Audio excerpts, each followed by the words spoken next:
there guys, and welcome back to the channel. And in today's video we are reviewing one of my new favorite cars, if I may say, the Mazda CX-60 Takumi. This vehicle is powered by a 3.3 liter diesel inline 6 engine mild hybrid system. So I get that's a mouthful, but bear with me. Just gonna really give you guys a quick walk around of the vehicle, just to give you guys a feel of what the vehicle offers. In the beginning, we obviously have the Mazda grille, but I feel like this one is bigger than the CX-5 and all the other ones, and it gives it a more luxurious, professional look, if I may say. We have these nice xenon lights up here in front, also including the ones there, and it just gives it that nice look at the at night. I mean, look at this vehicle. If you find this vehicle behind you, coming from behind, you're definitely gonna move out of the way. Move on to the side. We have those 20-inch black styling rims, and also some inline 6 decals to remind you why the hood is so big, and in this beautiful soul red crystal color. The last 3 of my reviews have been red colors, so I'm just seeing red everywhere. But just look at the design profiling. It's a normal Mazda, nice design language, fake quad tailpipes at the back. As I did say, it's a diesel. The exhaust is just under, just one or two, let me see, two, yeah, two, one on each side, but you know, they give it a nice design language, if I may say. And then we have these badging over here, which is E-Sky Active D, unlike the Sky G on the CX-5 and other variants. And this is an all-wheel drive vehicle with the nice Mazda design language also in the back. So let's dive right straight to the review.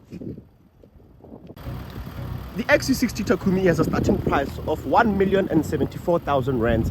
At the time of me filming this video, that price was quite accurate, and you can say it's quite a bit pricey, but for what you get in this vehicle, the power, the attention, the luxurious, this is a very luxurious vehicle.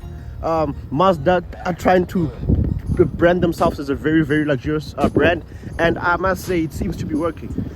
One of the things people do not notice, don't mind my hair, I like it like this, don't judge me. One thing I just do like about this vehicle is the aesthetics it gives when you're inside. That double sunroof there just brings a lot of light into the car, especially looking at this beautiful interior with that brown stitching. And one thing I wish I could really just show to you guys is really the Bose sound system in this vehicle is it's not the best, because I see in the settings there's some settings which have been grayed out, but man, it's one thing I love about Mazda is the ones that are high spec is that Bose sound system. This one I feel like it's not the top Bose sound system, but it does its job. Something I have to mention, like it's happened like the 3rd time now, it's really not nice. I'm tall, so my knees keep on bashing into this thing, and it's not a nice feeling, Mazda. Yeah, now I understand why they say something's just too sharp. This is wrong, man. It's painful. So, how does the Mazda CX-60 Takumi feel to drive? I mean, you will be spending most of your time on the inside of this vehicle, so it must be a very comfortable vehicle. So, as you can see, we have that nice heads-up display over there. Let me just put it into cruise control. I've experienced a lot of cruise controls in my life. This one is, if I may say, not the best. Also the lane assist, it kicks it a bit too late for my liking, but you know, we take what we can get. For the R1,000,000 price tag, I feel like they could have done a bit better, but you know, in terms of aesthetics, everything just looks good. Look at the heads-up display with the speed limiter, and you have this nice screen over there, which is not touch screen. Mazda say for safety reasons drivers will get distracted, but the moment you're in this car, man, I've driven high speed in this car. I can say the top speed this car is limited to 221. Don't ask me how I know,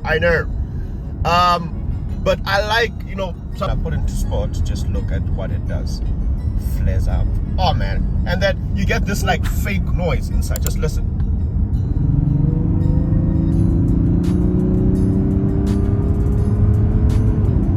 you know. It's just a good feeling to be inside this car. They have those fake noise speakers coming in there, and since this is a mild hybrid, you know, we can let me just resume my cruising speed, and it's braking for itself. And once you set it at 90, yeah, it gets very down again, and it's fine. Now we use the controls down here to make everything function. And you get features like, where I always like being is in the information center. And when you're in the information center, you can check your fuel efficiency monitor and the mild hybrid system functioning over there. So right now, as you can see, the battery, it's not really a big battery, and it just does its job well enough for me to not complain about it.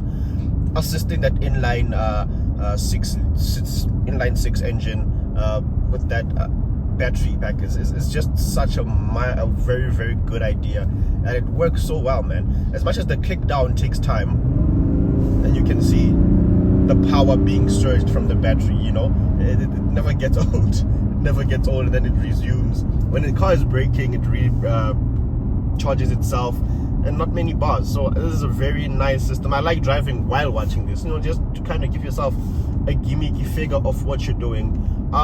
Overall, in my total trip of, I think it's around 700 or 800, let me see, 770 kilometers. I've averaged 8.4 kilometers, but 8.4 liters per 100 kilometers. Why am I mumbling up? But generally, you can see that right there, that on my current drive, I can average 6.4. The lowest I've done, is around 3.8. So if you drive properly, the car will manage properly, and it's a pretty powerful car.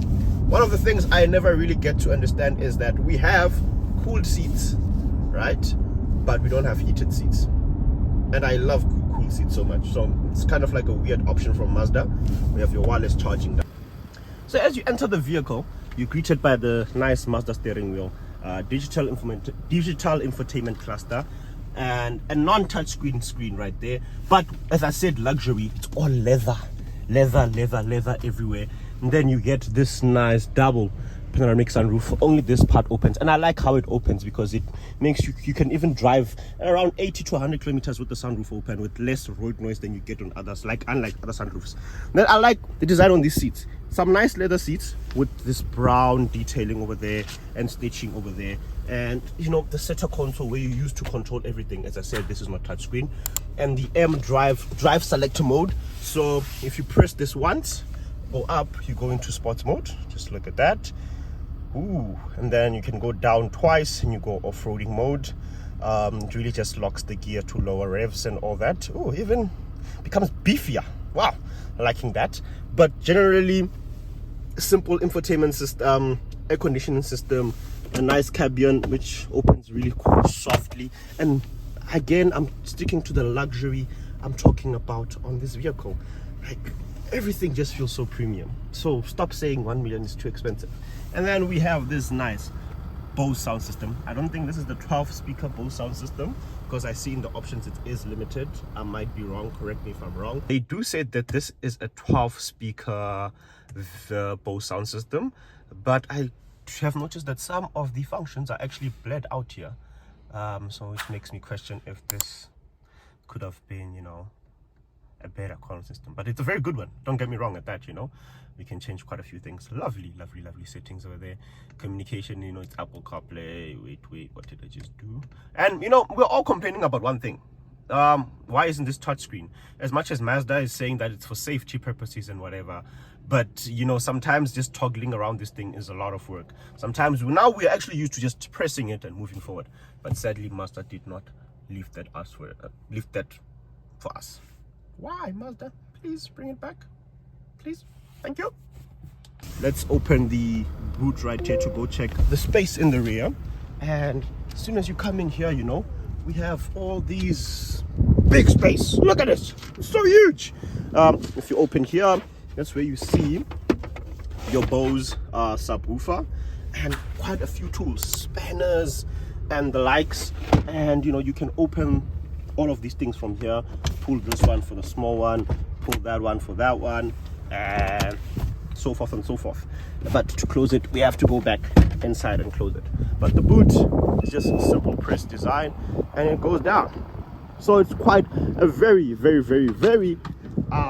spacious vehicle. If I may, I'm gonna continue repeating that because it's exactly that, man. Push the seats back. Okay, that's a bit hard. And just look at it.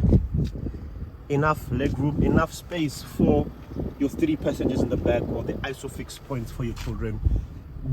That's generally, I think, a summary of the interior, the comfort and the feel. And I fit quite nicely. We have some nice Type-C 2 cables here, 2 in the middle.